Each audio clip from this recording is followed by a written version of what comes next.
لوگ نماز نہیں پڑھتے، سبحان اللہ. یعنی دے سے دے کلیم ٹو نو کہ یس وی لو اللہ، ہمیں پتہ ہے اللہ کون ہے، لیکن ہاؤ کم؟ مجھے نہیں سمجھ آتی. اگر میں اپنے آپ کو دیکھوں، ٹو بی آنیسٹ، میں جب نماز نہیں پڑھتا تھا میرے کانسیپٹس نہیں ٹھیک تھے. مجھے ایسا لگتا تھا کہ نماز شاید جو ایک دو ہی پڑھ لو بس کافی ہے، اللہ کا لو اتنا زیادہ ہے، انفائنائٹ ہے، اللہ معاف کر دے گا. مطلب میں اپنی بات کر رہا ہوں، بٹ اللہ نے ایک ریزن بتائی ہے. میں آپ کے سامنے وہ ریزن رکھتا ہوں. سورہ قیامہ کی آیت نمبر 31 ہے، فلا صدق ولا صلی ولکن کذب وتولی. اللہ کہتے ہیں کہ مگر اس نے نہ سچ مانا اور نہ نماز پڑھی. میں سمجھتا ہوں کہ کہیں نہ کہیں جو نماز نہیں پڑھ رہا ہے نا، مجھے ایسا لگتا ہے کہیں نہ وہ اس کو شک ہے ایگزیکٹلی کہ پتہ نہیں اسلام ٹھیک ہے کہ نہیں ہے، یا اس کا فائدہ کیا ہے نماز کا. یہ بھی تو ایک شک ہو سکتا ہے نا، کیوں پڑھوں اتنا ٹائم میں کیوں نکالوں؟ حالانکہ کیا ٹائم ہے، 15 منٹ پر نماز، 75 منٹ آؤٹ آف 40 منٹ. کیوں نہیں پڑھتے نماز؟ مجھے نہیں سمجھ آتی، مجھے بڑا دکھ ہوتا ہے. آپ بتائیں آپ کیسے دیکھتے ہیں اس کو؟ علی بھائی آپ نے نوٹ کیا اسی آیت میں اللہ تعالیٰ کہہ رہے ہیں فلا صدق ولا صلی ولکن کذب وتولی. اللہ تعالیٰ اتنا ہی فرما دیتے نا کہ وہ سچا نہیں ہے، سچ نہیں بولتا اور نماز نہیں پڑھتا، تو میننگ وڈ بی سفیشینٹ. اللہ نے آگے کیا فرمایا؟ ولکن کذب وتولی، کہ وہ جھٹلاتا بھی ہے اور منہ پھیر کے چلا جاتا ہے. What does it mean? کہ آپ کو مسجد سے نماز کی اذان آ رہی ہے نا، اذان کی آواز آ رہی ہے اور آپ منہ پھیر کے چل دیے ہیں.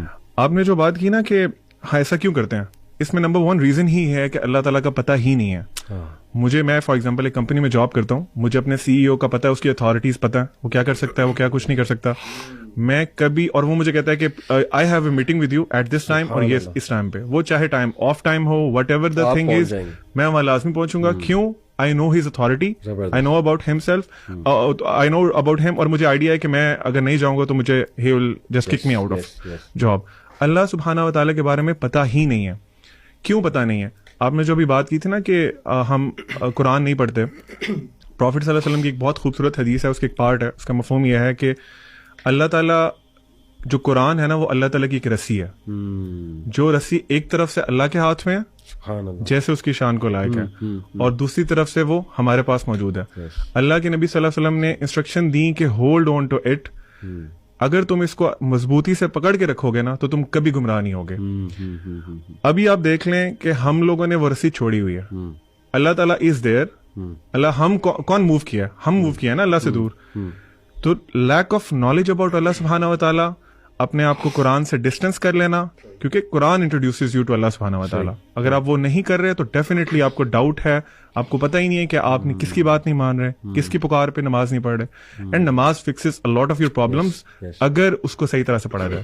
Zeeshan, what do you think? Why don't people pray? علی بھائی دیکھیں، اس کو نا دیکھنے کے 2 پرسپیکٹیوز ہیں. ایک بہت خوبصورتی سے آپ دونوں نے بتایا، یہ ہے اس کو آپ سمجھ سکتے ہیں ڈانٹ ڈپٹ کا طریقہ، یا پھر ایک خوف والا پہلو غالب رکھ کے. دوسرا پہلو آپ اس کو میں کوشش کروں گا سمجھانے سے اللہ تعالیٰ کے ایک نام سے، الوہاب سے. میں آپ کو مثال دیتا ہوں. آپ مجھے ایک چیز کہتے ہیں کرنے کو، اللہ نے بھی ہمیں کہا نماز پڑھنے کو، ٹھیک ہے. آپ نے فرض کریں مجھے کوئی چیز کہا کہ بھئی یہ کرو، اچھا 2 وجوہات ہو سکتی ہیں کہ میں وہ ایک کام کروں. آپ نے جو مجھے کہا، ایک تو یہ ہے کہ مجھے آپ سے ڈر ہے اور آپ کا خوف ہے، اور اس کے کانسیکوینسز ہیں جو کہ مجھے فیس کرنے پڑیں گے، جس کا مجھے پتا ہو، وچ از ون آف دا ویز کہ ہم وہ کام کر سکتے ہیں.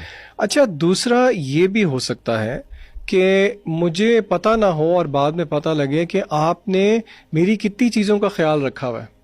مثلاً میری فار ایگزامپل جاب نیچر اس طرح کی ہے کہ مجھے باہر جانا پڑتا ہے شہر سے، مجھے پتہ ہی نہیں ہے، اور آپ جو ہے نا، میں یہ سمجھتا ہوں کہ میرے گھر پہ ساز و سامان کوئی اور لے کے آتا ہے، لیکن مجھے بعد میں پتہ لگتا ہے کہ یہ جتنی چیزیں دے رہے ہیں یہ آپ دے رہے ہیں. میرے دل میں کیا جذبات پیدا ہوں گے مجھے بتائیں؟ شکر گزاری کے جذبات پیدا ہوں گے؟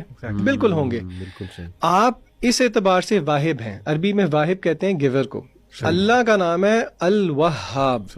یہ سپرلیٹو فارم ہے جس کا مطلب ہے کہ دینے میں بہت زیادہ. بالکل صحیح. اچھا کیا دینے میں بہت زیادہ؟ علماء کہتے ہیں تحفے تحائف دینے میں بہت زیادہ، برکات دینے میں بہت زیادہ، فوائد دینے میں بہت زیادہ. اور علماء نے یہ بات بھی سمجھائی کہ اللہ نے یہاں پہ انٹینسو فارم کیوں یوز کی، کیونکہ اللہ تعالیٰ کیا کبھی کبھی دیتا ہے؟ نہیں، ہر وقت دیتا رہتا ہے. ٹھیک ہے. دوسرا، کیا اللہ تعالیٰ ایک چیز دیتا ہے؟ نہیں، ورائٹی آف تھنگز دیتا ہے. تیسرا، اللہ تعالیٰ intentionally intentional giving in amounts that go beyond the necessary and expected. تو اگر بندہ یہی سوچنا شروع کر دے کہ اللہ تعالیٰ کی کتنی مہربانی ہے میرے پہ، تو پھر کیا بندے کو شکر گزاری میں نہیں نفل میں کھڑا ہونا چاہیے؟ جس طرح کہ رسول اللہ صلی اللہ علیہ وسلم سے صحابہ نے پوچھا، یا رسول اللہ آپ کے اگلے پچھلے سارے گناہ معاف ہیں، آپ کیوں اتنا لمبا قیام کرتے ہیں کہ آپ کے پیر بھی میں سوجن آ جاتی ہے؟ آپ صلی اللہ علیہ وسلم کا کیا جواب تھا کہ کیا میں اپنے اللہ کا شکر گزار بندہ نہ بنوں؟ تو دوسرا رویہ نا لوگوں کو یہ بھی سوچنا چاہیے کہ دیکھیں تو صحیح کہ اللہ کی نعمتیں کتنی ہیں. لوگ دنیا کے اندر بچے مر رہے ہیں، آپ کے بچوں کو آپ روز پیار کرتے ہیں. جہاں پہ مہنگائی بڑھتی ہے، لوگوں کے گھر میں 3 ٹائم کے بجائے 2 ٹائم چولہا جلتا ہے، آپ 4-5 دفعہ بھی کھا لیتے ہیں. کیا آپ کو اس چیز کا احساس نہیں ہے؟ تو لوگوں کو یہ بھی دیکھنا چاہیے کہ وی او سم تھنگ بیک ٹو اللہ. اللہ کو ضرورت نہیں ہے، اصل میں یہ میرے اور آپ کا ہی فائدہ ہے. تو یہ زاویہ بھی دیکھنا چاہیے لوگوں. اور اللہ آپ کو بغیر ڈیزرو کیے دیتا ہے، آپ ڈیزرو نہیں کرتے کچھ بھی، اللہ پھر بھی آپ کو دے رہا ہے. بالکل ایسے.